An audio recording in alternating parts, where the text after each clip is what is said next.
ஆ, இப்ப பேசலாங்க. அது மின்சாரம் போயிடுச்சு. அப்புறம் வாட்ஸ்அப்பும் போயிடுச்சு. ஆ. ஓ! சரிங்க, சரிங்க, சரிங்க. ஆ நான் வந்து ஆன்லைன் இது பிஎஸ்என்எல் இது போட்டிருக்கேன். டைரக்ட் சரி, சரி, கனெக்ஷன். சரி. Direct wifi. அதனால செல்ஃபோன் கைபேசி வந்து சாதாரணமா வச்சுக்கிட்டு அதுல போட்டு மாசம் ரூ. 600 அது. அது ஒய்ஃபை ஆ, தனியா போட்டேன். ஒயர் கனெக்ஷன் இது சொல்லுவாங்க இல்லையா? ஃபைபர் ஆ, நெட். ஆ.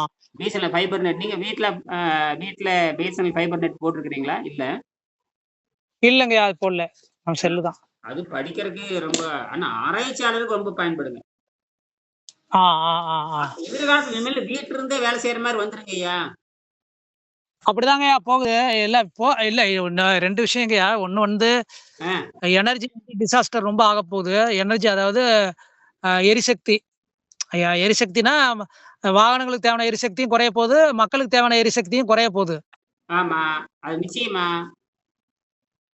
அப்ப இதுக்கு இது தான் 2மே உற்பத்தி பற்றாக்குறை. அதுக்கு தாங்க நான் என்னுடைய ஆராய்ச்சி இப்படி போயிட்டு இருக்குதுங்கய்யா. நான் சொல்றது உங்களுக்கு ஓரளவுக்கு புரிஞ்சிருப்பீங்க.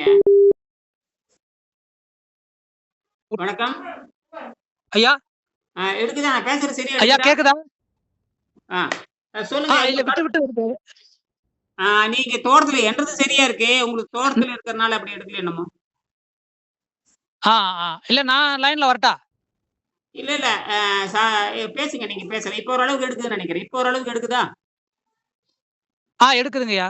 அது இப்ப கருத்து சொல்லுங்க. ஆ இல்ல அதாங்கய்யா இப்ப எல்லாமே உற்பத்தி பொருளாதாரம் தான். அதாவது என்ன சொல்றாங்கன்னா, சந்தை பொருளாதாரம் தானே அவங்க உணவா இருக்கட்டும், இல்ல எரிசக்தியா இருக்கட்டும், யாரோ ஒருத்தர் தயாரிக்க, யாரோ ஒருத்தர் பயன்படுத்த, யாரோ ஒருத்தர் அதுக்குரிய லாபத்த 3 நிலையில தான் இருக்குது. உற்பத்தியாளர் ஒண்ணு, பயனீட்டாளர் ஒண்ணு, லாப நோக்குல இருக்கிறவங்க மற்றொரு பக்கம். ஆமாமா. உற்பத்தியாளர்ன்னு பார்த்தீங்கன்னா, இந்த எண்ணெய் வள நாடுகள் சார்ந்து தான் இருக்கு. அது வந்து விரைவில் எண்ணெய் வள நாடுகள்ல வைத்துக் கொண்டு தான் உலக பொருளாதாரம் நடந்துட்டு இருக்குது. சொல்லுங்க. இல்ல அதான் அப்ப நீங்க பார்த்தீங்கன்னா, அவங்களே கூட பெருசா அளவு லாபம் சம்பாரிக்கல. இடையீட்டாளர்கள் தான் லாபம் சம்பாரிக்கிறாங்க. இத சரி. வந்து வெளிநாட்டுல குடுக்குறவங்க, அவங்க தான் லாபம் அதிகமா எடுக்குறாங்க. உற்பத்தி கூட கம்மியா தான் இருக்கு. இப்ப நம்ம விவசாயம் மாரியே தான். உற்பத்தியாளர் வந்து பெருசா ஒண்ணும் ஜோபிக்கல. ம். இடையில இருக்கிறவங்க வாங்கி விக்கிறவங்க தான் பெரிய அளவுல அவங்க தான் கட்டுப்படுத்துறாங்க சந்தையவே. ஆ. அது எல்லா இதுக்கும் அப்படிதான் இருக்கு. சரி. அப்ப இதுல என்ன இதுல யாரு வ ய இந்த இடையில இருக்கவங்க தான் பெரிய லாப நோக்குல அடிச்சிடுறாங்க. சரி. இப்ப இது எல்லாமே குறைய போறம்போது, ஆ. இப்ப கடுமையா பாதிக்கப்படுறது யாருன்னா, இந்த பயனீட்டாளர்கள் தான். ஏன்னா, அவங்களுக்கு அது இல்லாம வாழ முடியாத அளவுக்கு போயிருச்சு. சரி. இப்ப உற்பத்தியாளர் யாரோ ஒருத்தர் உற்பத்தி பண்றவங்க கூட அவங்களோட உற்பத்தி வந்து கம்மியா இருந்துச்சுன்னா, அதுக்கு தக்கன அவங்க நாட்டுக்குள்ளேயே கூட பயன்படுத்திக்குவாங்கன்னு வச்சுக்கோங்களேன். சரி. இப்ப எனக்கு புரியுது. அப்படின்னா, இயற்கை ம். என்ன பண்ணுது? இப்ப இயற்கையின் ரகசியம்னு ஒன்று இருக்கு இல்லையா? இயற்கையின் ரகசியம். இல்ல அதாங்கய்யா. இப்ப அதான் நம்ம 2 வகைத்துல இத பார்க்கணுங்கய்யா. ஒண்ணு இந்த இயற்கையின் ரகசியங்கள் நமக்கு என்ன சொல்லுதுன்னா, ஒண்ணு நம்ம உணவு உற்பத்தி பண்ணக்கூடிய நிலத்த நம்ம உருவாக்கணும். ஆனா, அதிலிருந்து அரசும் சரி, தனி மனிதன் வந்து அதெல்லாம் கடந்து போயிட்டாங்க. ஏன்னா, இன்னைக்கு உற்பத்தி என்பதே பார்த்தீங்கன்னா, முழுக்க முழுக்க ரசாயன உரங்கள பத்தி இருக்கிறதுனால, உணவு உற்பத்திய பேசுவோம் நம்ம. ரசாயன உரங்கள பத்தி இருக்கிறதுனால, இப்ப இன்னைக்கு விலைவாசி வந்து கன்னா பின்னான்னு ஏறிட்டு போகுது. பெட்ரோல் சந்தை மதிப்பு ஏற ஏற, சரி. உரங்களோட விலை மதிப்பு ஏறிட்டு போகுது. இப்ப என்னன்னா, உரங்கள் வாங்க முடியாதுன்னு இயற்கைக்கு திரும்பலான்னு போம்போது, இங்க வந்து மண்ணு வந்து ஒத்துழைக்காது. மண்ணுதான் மண்புழுவே செத்து போச்சு இல்ல. மண்புழுவே இறந்துருச்சு. ம். அப்ப மண் வந்து ஒத்துழைக்கல. ஏன்னா, இயற்கையிலிருந்து அந்த காமா கதிர்களையோ, இல்ல இயற்கையிலிருந்து வரக்கூடிய அந்த புரோட்டான்களையோ எடுக்கக்கூடிய தன்மைய மண்ணு வந்து இழந்து ரொம்ப நாளா ஆச்சு. அதனால எதுக்காக இயங்குதுன்னா, செயற்கை பொருளுக்கு தான் இயங்குது. செயற்கை பொருள் தான் உடனடி தீர்வுங்கிறதுனால, அத நோக்கி அந்த மண்ண மாத்தி வுட்டாங்க. சரி. இப்ப அடுத்து என்ன? தீர்வு இப் என்ன? அதாவது என்ன சொல்றாருன்னா வள்ளுவர் என்ன சொல்றாருன்னு கேட்டீங்கன்னா, 2000 ஆண்டுக்கு முன்பே அதாவது என்ன 3 சொல்றாருங்க. முடிவு, இடையூறு, படுபயன். இந்த 3யும் பார்த்து ஒரு செயல் செயல்ங்கிறாரு. அதாவது முடிவு பண்ணு. அதனால் ஏற்படுகின்ற இடையூற பாரு. அந்த இடையூறு களைந்து பார்த்தால் அதிக நன்மை இருக்குமானால், அந்த செய்வினையை செய்து பாருன்னு தான் சொல்றாரு. இப்ப இந்த 3ல எத சொல்ல வர்றீங்க? முடிவ இப்ப பாருங்க. அதான் நம்ம முடிவு என்ன என்னன்னு தெரிஞ்சு போச்சு. அதனால ஏற்படுகின்ற இடையூறு என்னன்னு தெரிஞ்சு போச்சு. அந்த இடையூறை கடந்து போனால் படுபயன் என்னன்னு பாருங்கிறாரு. இந்த 3ம் இருந்தா தான் அந்த 3 நோக்கி தான் நான் என்னுடைய ஆராய்ச்சி தொடருது. நீங்க என்ன பண்ண போறீங்க? நீங்க என்ன பண்ணி மீறி மீறி போனா, அந்த 2 ஏக்கராவ நீங்க பார்த்துட்டு இருக்கலாமே தவிர, என்ன பண்ண போறீங்க? ஐயா கிராமப்புற பொருளாதாரத்த மேல கொண்டு வரக்கூடிய ம். மானாவாரி தாங்க எடுத்த உடனே மானாவாரி போட்டா தான் வந்து இது நிலம் வந்து ஓரளவுக்கு கெட்ட நிலத்த ஓரளவுக்கு நம்ம எடுக்க முடியும். மானாவாரி தான். சரி. நல்லது. இப்ப மானாவாரியில அது மக்களுக்கு வந்து உணவு பற்றாக்குறையா அதாவது எனர்ஜி பற்றாக்குறையும் அதுதான் போக்கிரும் ஓரளவுக்கு. சரி. இப்ப இடையில என்ன பிரச்சனை அப்டின்னா, இப்ப இந்த விலங்கு தொல்லையெல்லாம் இருக்கு பார்த்தீங்களா? விலங்குகள், பறவைகள்லாம் அதிக உற்பத்தி ஆயிருச்சு. ஆ சரி. குறிப்பா மயில் தொந்தரவு எங்க பார்த்தாலும் இருக்கு. மயில் தொந்தரவு. சரி. ம். அதத்தான் சொல்ல வரேன் நானு. அப்ப மனிதனுக்கும், விலங்குகளுக்கு இடையில உணவு போராட்டம் பெரிச அளவுல இருக்க போகுது. ம்.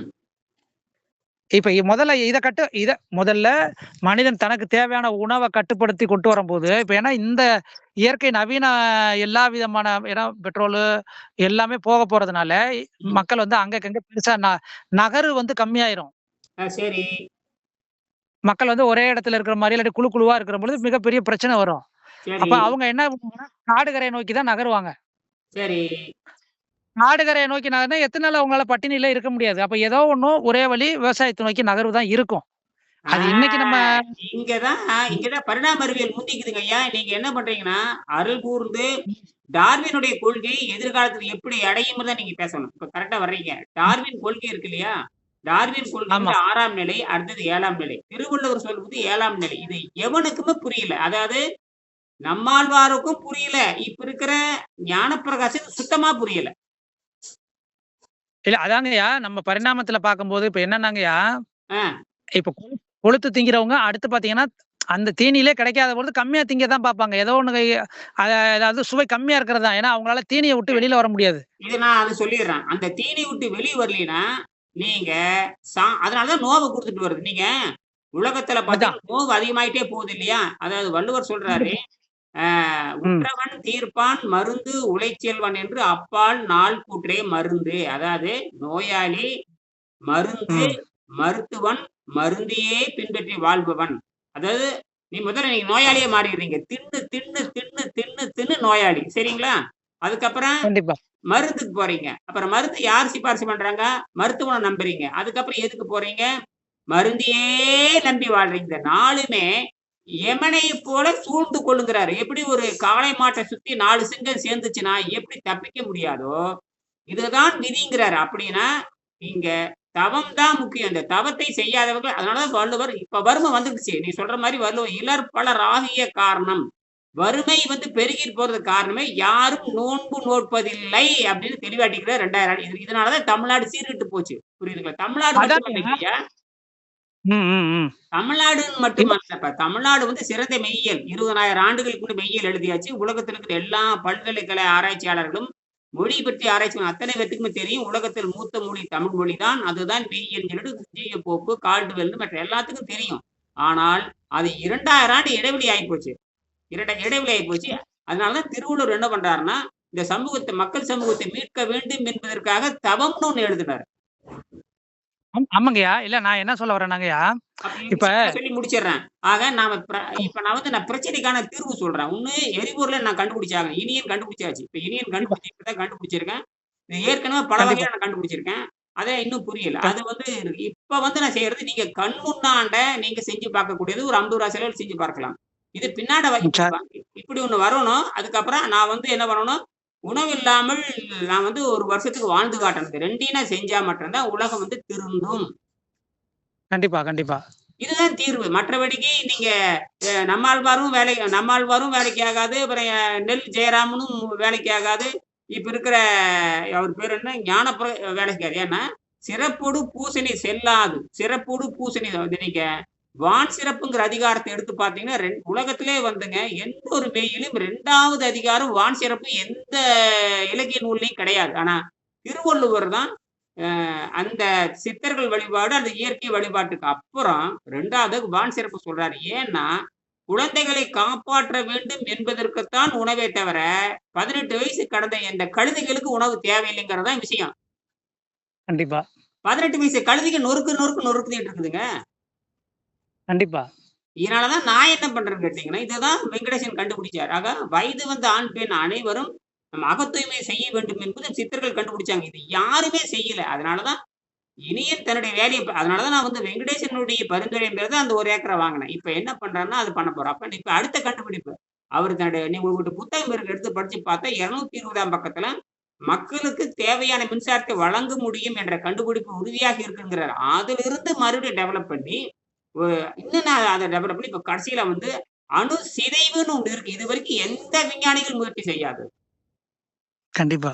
அந்த சிதைவை வைத்துக் கொண்டு சாதாரண எவரிடி பேட்டரி செல்லுல ஆரம்பிச்சு சைனா செல் இப்ப டியூரோ செல்ங்கிறது சைனா அங்கிருந்து வந்துகிட்டு இருக்குது. இப்ப இந்த எவரிடி பேட்டரி இந்தியால தயாரிக்கிறாங்க. சைனா செல் டியூரோ செல் பேட்டரிகள் ஒரு பசை மின்கலம் ஜெல் டெக்னாலஜின்னு சொல்லுவாங்க. ஜெல் பேட்டரிம்பாங்க.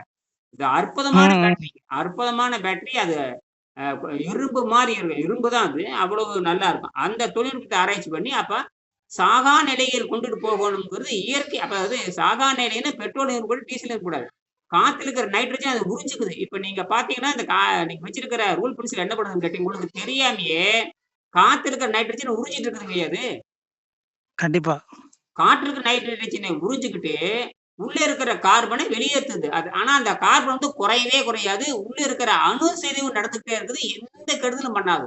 நம்ம சாப்பிடுகின்ற உணவு, நாம பயன்படுத்துகின்ற காய், கறி, பழங்கள் இதுல எல்லாத்துலயும் பாத்தீங்கன்னா கார்பனும் இருக்குது, பொட்டாசியம் இருக்குது, சோடியம் இருக்குது. எல்லாமே இருக்கு. இதுல முக்கியமா பாத்தீங்கன்னா கார்பனும் இந்த பொட்டாசியம் தான் நமக்கு தெரியாம ஆற்றல் கொடுத்து கொண்டு இருக்கிறதுங்கிறதான் உண்மை. அதைத்தான் அதை கருத்தில் வைத்துக் கொண்டுதான் இந்த கிராஃபைட்டை ரூல் பென்சில் ஆராய்ச்சி பண்ணி அதை ஒட்ட வச்சு பார்க்கும்போது என்னாலே நம்பல. என் பொண்ணு செஞ்சு பார்த்துட்டு என்னால நம்ப முடியலப்ப. எப்படி சாத்தியம் இது? என்ன பண்ணாங்க தெரியுங்களா? கடந்த ஒரு 60 நாளைக்கு முன்னாண்ட இதை 2 எவரிடி செல் புதுசா வாங்கினாங்க. புதுசா வாங்கி நான் சொல்ற மாதிரி இணைப்பு கொடுத்தா 18 எல்இடி லைட்டை வந்து ஒரு 8 நாள் பயங்கர வெளிச்சத்துல எரிச்சு காமிச்சாங்க. யாரு நம்ப முடியும்? 18 எல்இடிங்கிறது ஒரு எல்இடி 18 எல்இடிங்கிறது உங்களுக்கு தெரியும். எல்இடின்னு உங்களுக்கு தெரியும். அந்த எல்இடி எரியணும்னா ஒரு நாளைக்கு 9 ஆம்பியர் தேவை. 7 நாளைக்கு 7 63 ஆம்பியர் தேவை. ஆனா இருக்கிறதே வெறும் 6 ஆம்பியர் தான். இருக்கிறதே 2 கூட்டுனோம்னா வோல்ட் அதிகமாக ஆம்பியர் அப்படியே இருக்கும். ஆம்பியர் வெறும் 6 ஆம்பியர் தான். ஆனால் 63 ஆம்பியர் எங்க இருந்து கொடுத்ததுன்னா அதுல 7 கழிச்சிட்டோம் 6 கழிச்சிட்டோம்னா மிச்சம் இருக்கிற 57 ஆம்பியர் வந்து வெளியே இருக்கிற நைட்ரஜனை எப்படி வந்து நைட்ரஜன் உறிஞ்சி புரோட்டீனா மாறுதோ அது என்ன பண்ண அங்க கார்பன் சி அதாவது நைட்ரஜன் 14ன்னு ஒண்ணு இருக்குங்க. இது என்ன ஆச்சரியம் கேட்டீங்கன்னா காமா சூரியன்ல இருந்து வருது இல்ல காமா கதிர்கள் நட்சத்திரத்துல வர காமா காற்று மண்டலத்தில் நுழையும் பொழுது அங்க நுழைஞ்ச உடனே அந்த நைட்ரஜன் மேல பட்ட உடனே அது நைட்ரஜன் 14 மாறுது இல்லையா? ஆச்சரியமா இருக்குது. அது ஃபுல் எனர்ஜி. என்னது? அது எங்க போகுதுன்னா கார்பன் பாடிக்குள்ள போகுது. அது பாருங்க ஆச்சரியம் பாருங்க. கார்பன் பாடி எது கார்பன் பாடி? கரிமத்தாதுவே அடிப்படையாக கொண்ட எல்லாத்துக்குள்ளயும் போகுதுன்னு நம்ம மனுஷனையும் போகுதுன்னு அர்த்தம். கார்பன் எதில் இருக்குது? மைக்ரோ பேட்டரியில இருந்து பூமி கடையில் இருக்கிற நுண்ணுயிர் வரைக்கும் கார்பன் இருக்குது. அதோட அதனாலதான் அந்த உயிரில இப்ப இருக்கிற பூமிக்கு இருக்கிற மைக்ரோ ஆர்கானிசம் சொல்லக்கூடிய எதுக்குமே உணவு சங்குடியோ வாயோ பேடுறதோ மடுறதோ எதுவுமே இல்லை. ஆனா இனப்பெருக்கு பயங்கரமா பண்ணிட்டு இருக்காங்க. அந்த எனர்ஜி யாரு கொடுக்குறாங்கன்னா இந்த நைட்ரஜன் வந்து உள்ள போய் பாயறனாலதான் அது சாகாம இருக்கிறது என்று புரிந்து கொள்ள வேண்டும். கண்டிப்பா. இது யாருக்குமே தெரியல. இது வந்து சார்லஸ் டார்வின் கூட இது புரியாது. ஏன்னா நம்ம அவங்க மூளை வைத்துக் கொண்டு நம்ம அதிகமா சிந்திச்சா தான் நம்ம உயிர் வாழ முடியும். இல்லைன்னா நீங்க கொஞ்ச நாளைக்கு ரஷ்யாவுல கையேந்துவீங்க, கொஞ்ச நாளைக்கு அப்புறம் வந்து இப்ப எங்க ஈரான்ல கையேந்துவீங்க அல்லது இது எல்லா நாடும் பிச்சை எடுத்துட்டு இருக்கிறாங்க. ஏன் ரொம்ப கொடுமையுங்க. அவ்வளவுதாங்கய்யா. பணக்கார நாடுகள் ஐரோப்பிய நாடுகள் இப்ப ஐரோப்பிய நாடுங்கிறது வந்து அவங்க வெறுமனே வந்து அணு ஆயுதத்தையும் துப்பாக்கி தொழிற்சாலையும் தான் வச்சிருக்கானே தவிர எரிபொருள் பற்றாக்குறை போக்குறதுக்கான எந்த நோபல் பரிசு எடுத்துங்க. நோபல் பரிசு பெற்றவன் பூரா நோபல் பரிசு வாங்கினே தவிர எரிபொருள் பிரச்சனைக்கு தீர்வு எந்த நாயும் சொல்லவே இல்லை. ரொம்ப வெக்கக்கேடான நோபல் பரிசு. கண்டிப்பா. இப்ப நோபல் பரிசு வாங்கி என்ன பண்ணிருக்கீங்க? ஐரோப்பால இப்ப வந்து இந்தியாவில வந்து சர் ராமனை தவிர எவனும் உருப்படியா நோபல் பரிசு கிடையாது. 100 வருஷம் யாரும் நோபல் பரிசு வாங்கல. 2 ஒருத்தரை தவிர வெவ்வேறு தொழில் வாங்கினாங்க. ஆனால் அதிகமா நோபல் பரிசு வாங்கினவன் அமெரிக்கா, அதுக்கப்புறம் ஐரோப்பா, இங்கிலாந்து. இவர்களெல்லாம் எரிபொருளுக்கான மாற்று கண்டவே இல்லையா? அப்படி என்ன நோபல் பரிசு கொடுத்து என்னத்துக்கு கிடைக்க போறீங்க? ஆமா. நல்லா உங்களுக்கு புரியும். இப்ப பெட்ரோல் தீர்ந்துருச்சுன்னா என்ன பண்ண போறீங்க? யாருமே வந்து ஐயா பெட்ரோல வந்து எல்லாரும் விலை குடுத்து வாங்கிரலாம். நீங்க போய் அணு மின்சாரத்த எப்படி விலை குடுத்து வாங்குவீங்க? அணு மின்சாரத்த தொடங்க முடியுமா? பணக்கார நாடுகளே திணறுதுங்க. அணு மின்சாரத்த தொடங்கிட்டு ஜப்பான் போன்ற நாடுகள்லாம் ஆபத்துறான்னு சொல்லி மூடிட்டு வர்றான். அப்படி இருக்கும் பொழுது, நீங்க சொல்ற மாரி எதுலயும் சாத்தியம் இல்ல. தவ வாழ்க்கையில தான் சாத்தியம். புதிது கண்டுபிடித்தால் தான் சாத்தியம். இல்லாட்டி எதுவும் சாத்தியம் இல்ல. நீங்க வேணா ஒண்ணு கண்டிப்பா. பண்ணலாம். உங்க 2 ஏக்கர பூமிய வந்து நீங்க குளிர்ச்சியா வச்சுக்கலாம். நான் என்ற ஒரு ஏக்கர பூமிய வச்சுக்கலாமே தவிர, மக்களுக்கு 5 சென்ட் இடம் கூட கிடையாது. 5 சென்ட் இடம் கூட கிடையாது. நேத்து கூட இந்த எல் நினோவ பத்தி கேள்விப்பட்டிருப்பீங்க. எல் நினோ என்னமோ சொல்றாங்க இல்லையா? இல்ல அத பத்தி தான் நான் ஆராய்ச்சி பண்ணிக்கிட்டே இருக்கேன்.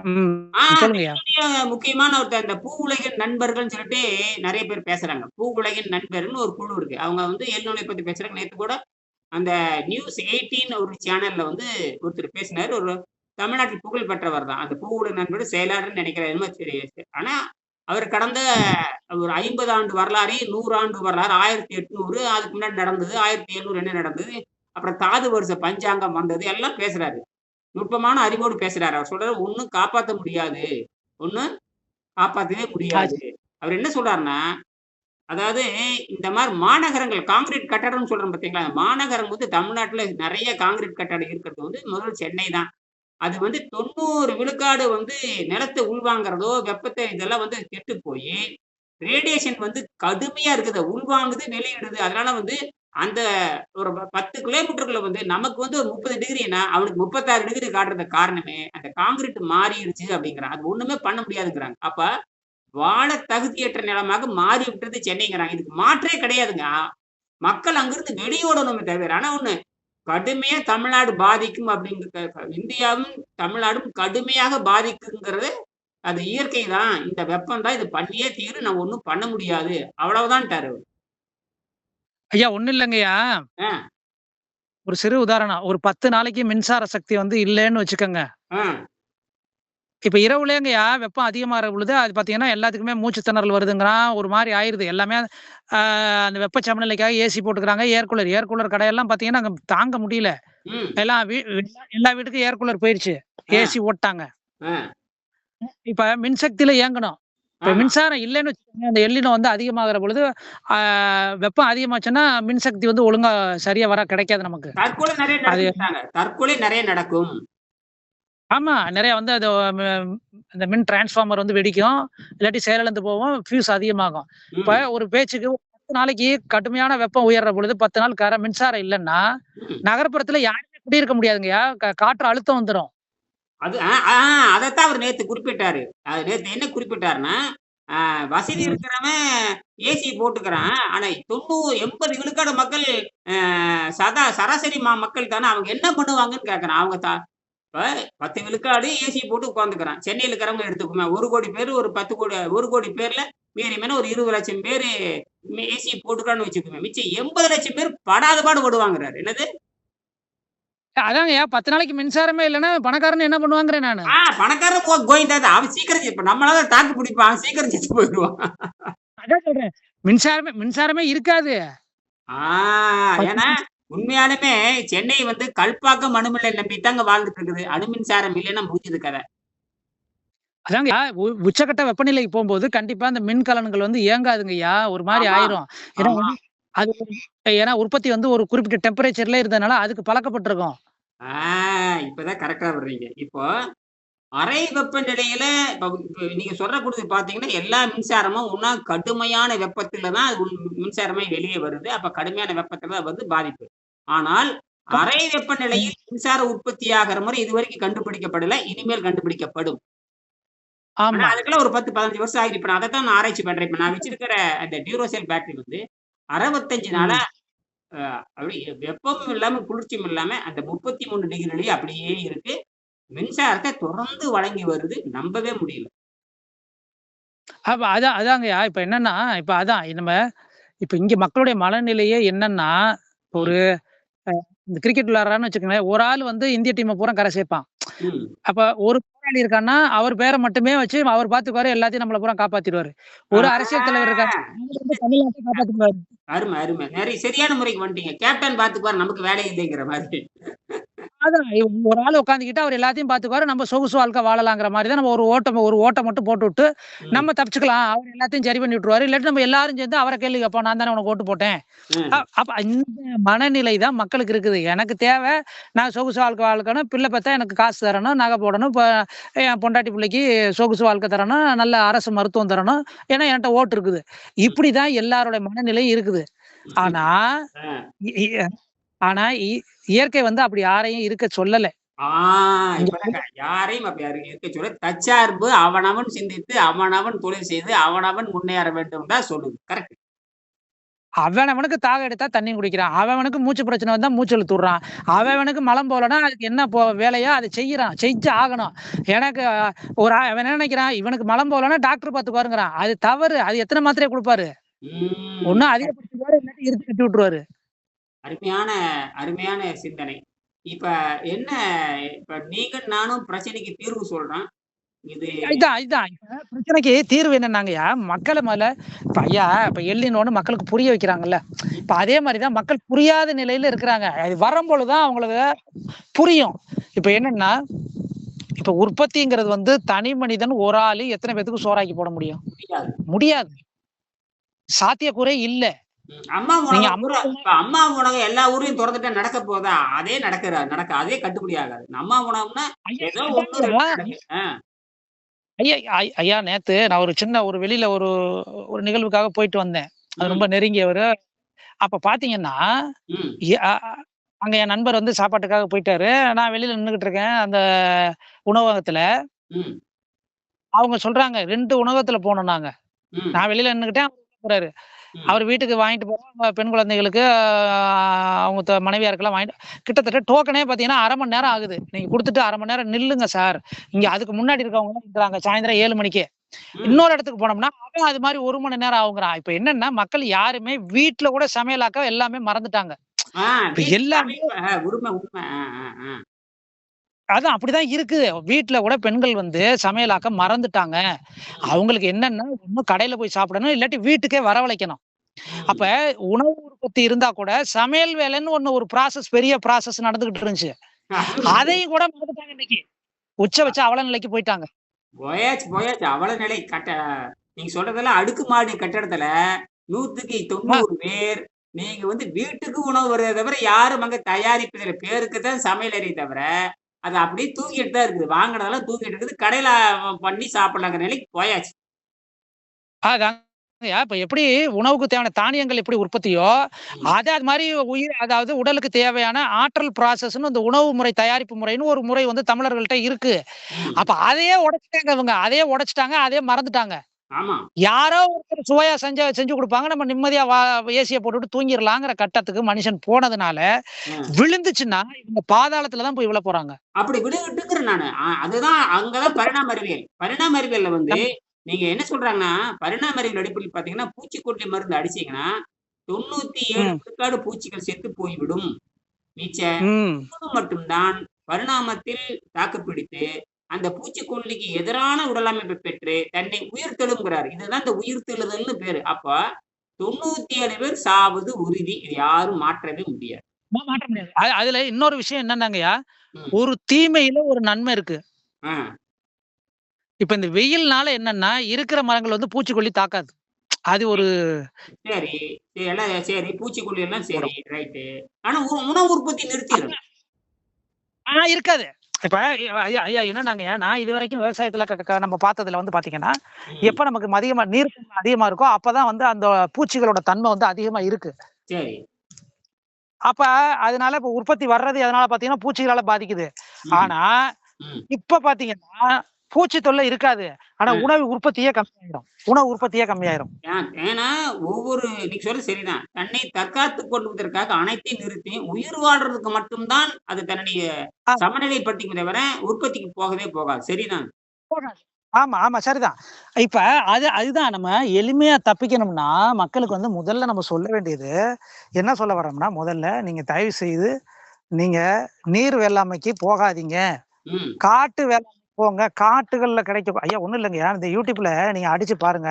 ம். நம்மளோட அந்த சப்பாத்தி கல்லி போட்டோம் தெரியுங்களா? சப்பாத்தி சப்பாத்தி கல்லி. கல்லி. ஆ, ஆ. அந்த அம்மா ஒரு பழத்தை விக்குதுங்க ரூ. 1000 என்னமோ ஒரு அடிச்சு பாருங்க சப்பாத்தி கல்லி பழத்தோட விலை என்னன்னு. அப்ப கொடுமை, கொடுமை. சப்பாத்தி கல்லு அது பெருசா செயற்கையாகவே அது என்னமோ பேருன்னு சொல்றாங்க. என்னமோ என்னமோ பேர் வச்சிருக்காங்க. அது உண்மையாலுமே சப்பாத்தினுடைய பெரிய வகைங்க. செயற்கையா உற்பத்தி பண்ணி வித்துட்டு இருக்கான். அது ரொம்ப மோசடி. சாதாரண நேத்து கூட சப்பாத்தி கல்லு தோட்டத்துல பழுத்திருந்து அப்படியே சின்னதா ஒரு 50 கிராம்ல இருந்தது. அழகா கத்தி பிளேடு எடுத்து இந்த முள்ளெல்லாம் சீவிட்டு சாப்பிட்டு பார்த்தா, பீட்ரூட் நல்லா தான் இருந்தது. ஆனால், அத போலியா என்ன பண்ண பெருசாக்கி அது என்னமோ பேரு வச்சு வித்துக்கிட்டு இருக்கானுங்க. இப்ப ரொம்ப கொடுமைங்க அது. ரொம்ப கொடுமை. அது எத்தன பேர் பசி ஆத்த முடியும்? என்ன பண்ண முடியும் அதைய? சரி அது அடுத்தது. போக நம்ம நம்ம சொல்றது இந்த சப்பாத்தி கல்லியவே ஆ, அந்த பழம் இருக்குல்ல, ஆ. அத ஒரு அம்மா எடுத்து அது அது பெண்களுக்கு மிக நல்லதுன்னு சொல்லி அது பயங்கர சேல்ஸ்ல போயிட்டு இருக்கு. நீங்க அடிச்சு பாருங்க வருது. புரியுது, புரியுது. அது ஒரு வகை கார்ப்பரேட் தான். சொல்லுங்க. ஏமாற்று வேலை தான். சொல்லுங்க. இவங்க தான் சேங்க அது பணக்காரன் கூட வாங்கி திப்பானே. இப்ப பணக்காரன் ஒண்ணு வாங்கி திருட்டு போவானா? வியாபாரத்துக்கு சொல்லக்கூடிய பொய் இருக்குது எக்கச்சக்கங்கய்யா. அத சாப்பிட்டா மரணமே வராது. அது சாப்பிட்டா புற்றுநோயே வராது. எல்லாம் பொய்யுங்க. எல்லாமே இல்ல அதாங்கய்யா இல்ல இது இதான். இத விட இப்ப எப்படின்னா இத விட ஒரு செய்தி சொல்றேன் பாருங்க. அதாவது கருப்பு ஆ, கவுனி அரிசியில முறுக்கு செஞ்சு சாப்பிட்டா, சர்க்கரை நோய் நல்லாகும்னு ஒருத்தன் அடிச்சுடுறான் பாருங்க. பொய்யு. படு பொய்யப்பா. ஏன்டா சிரிச்சுட்டேன் எனக்கு. என்னடா இப்படியெல்லாம் போகுது. அதாவது கருப்பு கவுனி அரிசியில பலகாரம் செஞ்சு சாப்பிட்டா எல்லா நோயும் கண்ட்ரோல் ஆகுமாமா. ஏன்டா டேய் இதெல்லாம் என்ன இதெல்லாம்? சரி சொல்லுங்க. ம். ஆ, இல்ல இப்ப அதாங்கய்யா இப்ப அதெல்லாம் அடிக்கிற வெயிலுக்கு கருப்பு கவுனியும் வேலை செய்யாது, சிவப்பு கவுனியும் வேலை செய்யாதுங்கய்யா. சொல்லுங்க. அ. இல்ல மக்கள் எத நோக்கி நகரும்னா, பசி, பட்டினி, பஞ்சம் இப்படி வரம்போது, அது கிடைக்கிற பொருள் என்ன கிடைக்குதோ அதத்தான் ஏன்னா இந்த திங்கிற கூட்டம் சும்மா கெடுக்காது.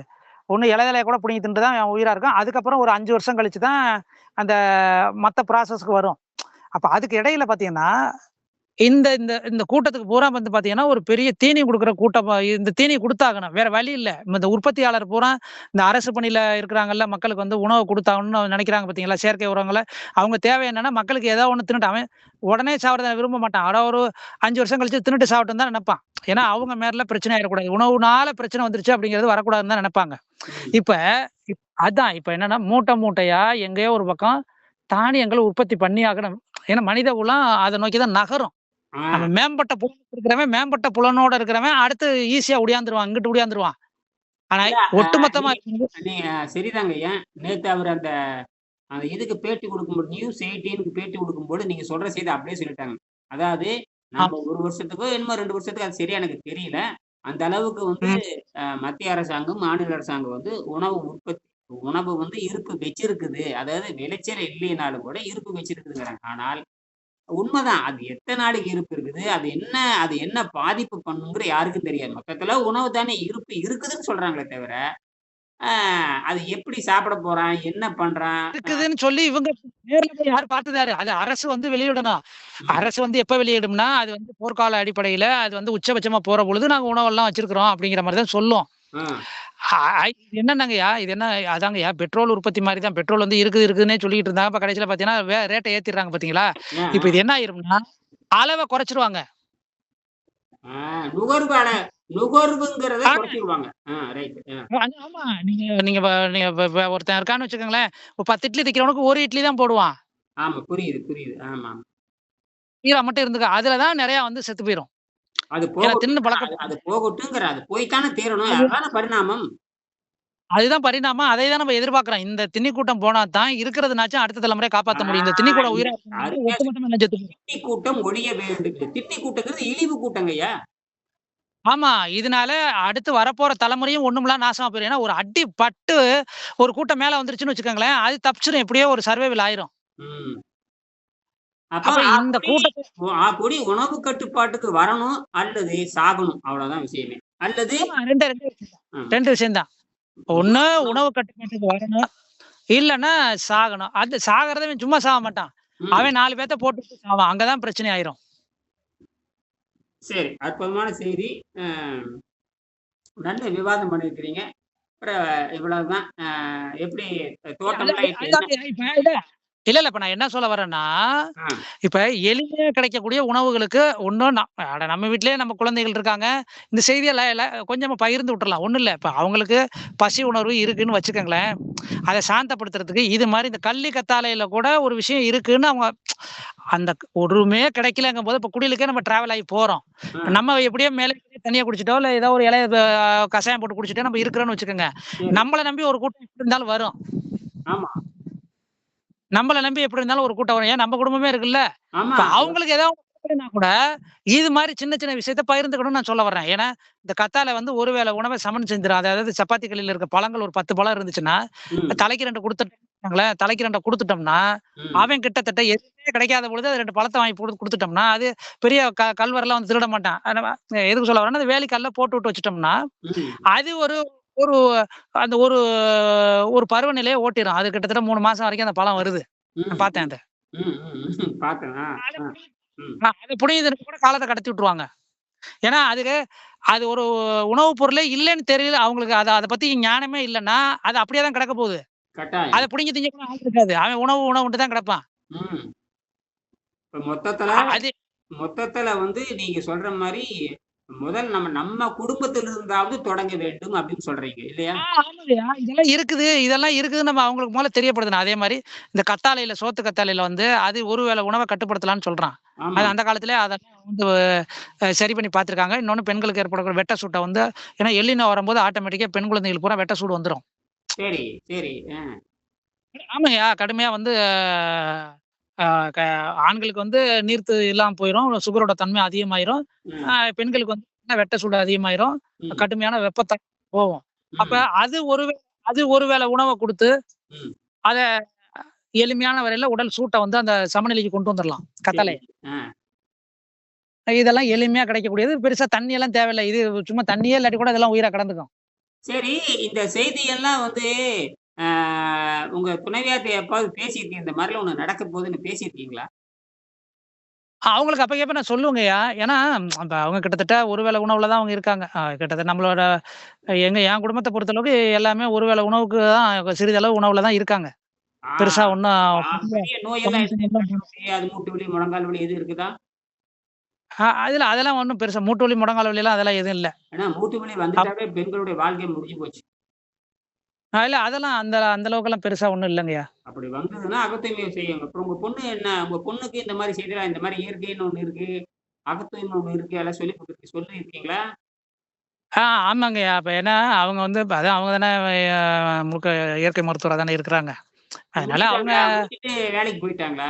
கடை வச்சிருக்காங்களா? இல்ல எப்படி? முடிச்சுட்டாங்களா? 5 வருஷத்த முடிச்சுட்டாங்களா? நிறைவு செஞ்சுட்டாங்களா? 5 வருஷம் முடிஞ்சுங்க. இப்ப வந்து பயிற்சி மருத்துவரா இருக்காங்க. இப்ப இந்த நாளைக்கு சென்னை போறாங்க. அங்க ஏதோ ஒரு ஒரு மருத்துவமனையில இன்னும் ஒரு 6 மாசம் வேலை செய்யணும். ஒரு 3 மருத்துவமனை குடுப்பாங்க. ம். 2, 2 மாசமா. சரி. அது முடிச்சுட்டாங்கன்னா, அவங்க சுதந்திரமா மருத்துவமனை போட்டுக்கலாம். எங்க வேணாலும் பண்ணிக்கலாம். இல்ல வேற பக்கம் யாருக்கு வேலைக்கு போறதுனாலும் போய்க்கலாம். வேலைக்கும் இல்ல போலாம். கல்லூரிக்கு அல்லது வந்து நீங்க இயற்கை மருத்துவம்னு ஒண்ணு வச்சு மக்கள கூப்பிடணும் இல்லையா? ம். ஆமாமா, ஆமா, ஆமா, ஆமா, ஆமா. சரி. அவங்க நம்ம சொல்றத கேட்டு அவங்க அதன்படி பண்றதுனாலும் பண்ணிக்கலாம். ம். இல்ல அவங்க படிச்ச படிப்ப வச்சு இல்ல வேற பக்கம் கல்லூரிக்கோ, இல்ல புரொஃபஸரா போறதுனாலும் போலாம். இ இல்லன்னா அவங்க அவங்க விருப்பத்துக்கு தனியா நான் அவங்க ம ம வேற டாக்டர்ட்ட நான் மருத்துவரா இருக்கிறேன் அப்படின்னா கூட இருந்துக்கலாம். நம்ம அத அவங்க நமக்கு கடமை வந்து படிக்க வைக்கிறது நம்மளுடைய கடமை. ஆமா. அவங்க என்ன முடிவு எடுக்க போறாங்க? அ அ நிலவரம் தெரியுமே உங்களுக்கு. என்ன மாரி பண்ண போறாங்க? வந்துர்றாங்க. அவங்க மருத்துவம் தான் குடுக்கணுங்கிறாங்க. மருத்துவம் தான் பண்ணலாம். ஏன்னா நம்ம கு க நம்ம தோட்டத்து குடில்லாம் நல்லா பெருசா வந்துருச்சு. சரி. இயற்கை மருத்துவம் பண்ணலாங்கிறீங்க. ஆ, ஆ. ஏதோ அவங்க நான் பெருசா சம்பாரிக்காட்டியும் கூட அவங்களுக்கு தேவையானத மாசம் ஒரு ரூ. 10 ரூ. 15 வர அளவுக்கு அவங்க பண்ணிக்கிட்டாங்கன்னா போதும். நமக்கு பெருசா ஒண்ணும் பொருளியல் தேவையெல்லாம் இல்ல. நம்ம வந்து அது எளிமையான வாழ்க்கைக்கு வந்துட்டதுனால நமக்கு பெரிய பொருளியல் தேவையெல்லாம் தேவையில்ல. அவ்வளவுதான். நமக்கு போதும். அதுதான் உங்களுடைய தேவைகள அலசல நீங்க குறைச்சிருக்கிறீங்க. அதனால தான் நம்ம தப்பிக்க முடியுது. இல்லன்னா ஒண்ணும் பண்ண முடியாது. ஆடம்பரம் பண்ணோம்னா முடியுதுங்க ஐயா. ஆமாங்கய்யா. ஒண்ணும் பண்ண முடியாதுங்கய்யா. இல்லைங்க. 4 சக்கர வாகனத்த 2 சக்கர வாகனத்தையும் பயன்படுத்தாம தப்பிச்சுக்கலாம். கண்டிப்பா. அது அடுத்து அப்படித்தான் போகுங்க. சைக்கிள் வாங்கி வச்சுட்டு தான் போகணும். சைக்கிள் கூட ஒரு லெவலுக்கு போனா கூட கால் தான் இருக்குதே. மூட்டு வலி தான். இப்ப அங்க தான் பிரச்சனையே. இப்ப சைக்கிள் ஓட்டுறதுனா கூட கால் வேணும். மூட்டு வலி இருக்கும்போது எல்லாம் நகர முடியாம தான் கிடக்க போகுது. அந்த காலத்துல பசி பட்டினியா இருந்தா கூட நகர்ந்து போய் ஏதோ ஒண்ணு பொருள எடுத்து சாப்பிட்டான். இன்னைக்கு எல்லாமே வீட்டுக்கு ஒரு 4 பேர் இருக்கான்னா 3 பேர் முடமா தான் உட்காந்துருக்கான். மூட்டு வலி, முடக்கு வலின்னா. எங்க உணவுக்காக வெளியே உணவு போறது இல்ல அந்த வீட்டு அந்த 10க்கு 10 20க்கு 20 இருக்கிற அறையை விட்டு அவங்க வெளியே நகரவே முடியாத நிலையில தான் 90 பேர் இருக்காங்க. அதாங்கய்யா. இப்ப உணவ தேடி போறதுன்னா கூட, ஒரு ஆடு மாடு மாரி உணவ தேடி போடி கூட அந்த அந்த ஒரு 1 கிலோமீட்டருக்கு அங்கிட்டு ஒரு கத்தாழ இருக்குது புடுங்கி திங்கன்னா கூட இவங்களால நகர முடியாது. முடியவே முடியாது. ஆனா நீங்க சரியா சொல்லிட்டீங்க. இது கொடூரமா இப்ப நமக்கு புரியுது. மருத்துவம் புரியுது. உணவு உற்பத்தி ஆமா. புரியுது. இயற்கை நோக்கம் என்னன்னு புரியுது. மனம்னா என்னன்னு புரியுது. புரியுது. எல்லாமே நமக்கு புரியுது. அப்ப புரிந்தவர்கள் தப்பித்துக் கொள்வார்கள். இப்ப புரியாத இப்ப நீங்க ஓரளவுக்கு இந்த இயற்கை மருத்துவத்துல இருக்கிறீங்க. நெறைய பேத்துக்கு வைத்தியம் பார்த்துருக்கீங்க. என்னென்னமோ பண்றீங்க. உங்க பொண்ணு படிக்கிறனால ஓரளவுக்கு ம். உணவு பழக்கத்த மாத்த முடியும்னு நீங்க நம்புறீங்க. உணவு பழக்கத்த மாத்திட்டா நோய் நல்லாகும்னு தெரியுது. ஆனால் உங்களை ம். நீங்கி இருக்கிற உங்கள சுத்தி இருக்கிற ஆயிரக்கணக்கான குடும்பம் புரிஞ்சுக்கிறதுக்கு வாய்ப்பே இல்ல. அதான் அது அப்ப அப்படிக்கு போம்போது, பெரிய அவல நிலையில தான் கொண்டு போய் தான் வெளில வரும். ஆனா நீங்க தப்பிச்சுக்குவேன். நான் தப்பிச்சுக்குவேன். அதுல என்ன நல்லது. நான் சொல்லியிருக்கேன். நான் தப்பித்துக் கண்டிப்பா. கொள்வேன். நான் இறங்கி வந்து சொல்லிக் குடுப்பேன். எப்ப சிக்கல்ல சீரழிறானோ, அப்பதான் சொல்லிக் குடுக்கணும். இப்ப வந்து பாடம் நடத்திட்டு வீடியோ போட்டுட்டு போயிட்டே இருக்கலாமே தவிர, எப்ப சிக்கல்ல ம். சீரழிறானோ, அப்பதாங்க அத தவிச்ச நீங்க நல்லா குளு குளுன்னு ஏசில உட்கார்றவனுக்கு நீங்க ஆப்பிள் ஜூஸ் குடுத்து பாருங்க. போடா வெண்ணெய்ம்பான். கண்டிப்பா. நான் தான் அவனுக்கு வெயிலோட தாக்கம் என்னன்னு அ தெரியாதுங்கய்யா. ஆப்பிள் ஜூஸே வேண்டான்னு சொல்லுவேன். "என்ன குடிச்சிட்டே இருக்க. எனக்கு எதுக்குடா?" அப்படிம்பான். ஆனால் ம். கடுமையா ம். வெயில்ல பாதிக்கப்படுறேன் பாருங்க. சிறுநீர் கறந்து குடுங்க. ஆஹா! அமிர்தம்பான். அதே மாரி தான். இல்ல சாதாரண குடிக்கிறது இல்ல. கால்ல விழுந்து குடிப்பேன். கால்ல விழுந்து குடிப்பேன். ஐயா சிறுநீராவது குடுங்க என்று எனக்கே சிறுநீர் வரமாட்டேங்குது. உங்க சிறுநீராவது குடுங்கய்யாம்பா. அந்த அளவுக்கு வரத்தான் கால்ல போகுது. விழுந்து நீ தான்டா எனக்கு தெய்வம்டாம்பேன். எனக்கு சிறுநீர மட்டும் வச்சுட்டியா, நீ தான்டா எனக்கு தெய்வம்டாம்பேன். ஆமா, வெயிலுக்கு சிறுநீரும் பிரியாதுங்க. அது ரொம்ப கொடுமைங்க ஐயா. யா அதான் அதனால தான் அதான் சொல்ல வரேன். வெட்ட சூடு சார்ந்த வெப்ப தாக்குதல் வந்து கடுமையா தாக்கிருங்கிறோம். அது நல்லா புரியுது. சரி. இப்ப என்ன நல்லா ஐயா. புரிஞ்சுட்டேன். இந்த பதிவ அப்படியே நான் வந்து ஆ. YouTubeல நாம 2 பேசுனத ஏத்தி விடுறேன் பார்க்கட்டும். சரி இப்ப தோட்டம் சரி. என்ன பண்ணியிருக்கிறீங்க? எப்படி நான் வந்து இந்த தோட்டம் வறண்டு போச்சு. வறண்டு போய் 2 வருஷம் ஆச்சு. மழையே 2 வருஷமா இல்ல. அது தெரிஞ்சு போச்சு. உங்களுது எப்படி இருக்கு நிலைமை? அதாங்க என்னுடைய நான் 2 கடினமான வருஷத்துல உழைப்பு வந்தேன். திண்டுக்கல் வந்தப்ப வந்திருந்தேன். 2 இருக்கு. அதே 2 வருஷம் ஆச்சு இல்லையேப்பா? நான் வந்து உங்க வீட்டுக்கு வந்து 2 வருஷம் ஆச்சு. ஆமா 2 வருஷத்துக்கு மேல ஆயிடுச்சு. வந்து கார்ல வந்தோம்ல. ஒரு நாள் வந்துட்டு போனோம் இல்லையா? ஒரு ஆமா. ஆ சரி. அதாங்க என்னுடைய கடினமான கடினமான உழைப்புனால அது எப்படியோ தோட்டத்த காப்பாத்திட்டேங்கய்யா. ஓரளவுக்கு மரம் எல்லாம் பெருசா வந்துருச்சு. நிழல் தரக்கூடிய எல்லாமே முழுக்கவே பார்த்தீங்கன்னா, ஃபுல்லா நிழலா இருக்கிற மாரி மரங்கள் ஓரளவுக்கு சரி. இப்ப 70ல பனைமரம் எவ்வளோ இருக்கு? பனைமரம் எவ்வளோ இருக்கு? பனைமரம் 10ஆ 8ஆ எவ்வளோ வச்சிருக்கீங்க? அதாங்க பழைய பனைமரம் வந்து காய்க்கிற மாரி இருக்கிறது ஒரு 5 இருக்குது. சரி. மத்தது ஆண் மரம் ஒரு 3 இருக்குது. மத்தது காப்பு நிலையில ஒரு 10 இருக்குது. அடேங்கப்பா! இந்த தடவ நீங்க என்ன பண்றீங்கன்னா, இந்த பனம்பழத்தலாம் சேகரிச்சு சுத்தியும் போட்டு விட்டுருங்க. புரியுதுங்களா? ம். சரிங்கய்யா. போட்டு விட்டு நான் 3 அடிக்கு 1 போட்டபொழுது வந்துருச்சுங்கய்யா. 3 அடிக்கு 1 போட்டோம்னா, யானையே உள்ள நுழையாது. ஆமா. யானையோட நீங்க காப்பாத்தணும்னா பனைமரம் தான். பார்த்தீங்கன்னா, கிட்டத்தட்ட பார்த்தீங்கன்னா, நீங்க 2 ஏக்கர் 2 1/4 ஏக்கரா எவ்வளவு? ஆமாங்கய்யா 2 ஏக்கரா. அது கொஞ்சம் அப்படி அந்த இப்படின்னு அரசு இருக்கட்டும். சரி அதெல்லாம் வரும். இருக்கட்டுமே. நீங்க அது அப்படின்னு அத ஆக்கிரமிச்சுங்க. ஏன்னா ஒண்ணும் பண்ண போறதில்ல. நீங்க எல்லாமே யாரு என்ன 3 அடிக்கு இப்ப இப்ப வர நீங்க ஜூன் மாசம், ஜூலை மாசம் பனம்பழம் வர்ற பருவம். புரியுதுங்களா? ஆமா, ஆமா. இந்த 2 மாதத்துல கவனம் நான் ஏற்கனவே சொல்லியிருக்கேன். தயவு செய்து இப்ப இருக்கிற பனம்பழத்த சேகரிச்சு வச்சு, ஒரு மண்கூட்டு பண்ணி ம். மீதிக்க ஒரு 10 அடி நீளம், ஒரு 4 அடி அகலம். ஒரு 10 அடி நீளம், இல்ல 6 அடி நீளம் போதும். 6 அடி நீளம், ஒரு 3 அடி அகலத்துக்கு ஒரு மண்மேடு பண்ணுங்க. ஒரு 4 அடிக்கு ஒரு மண்மேடு பண்ணி வச்சுருங்க. புரியுதா?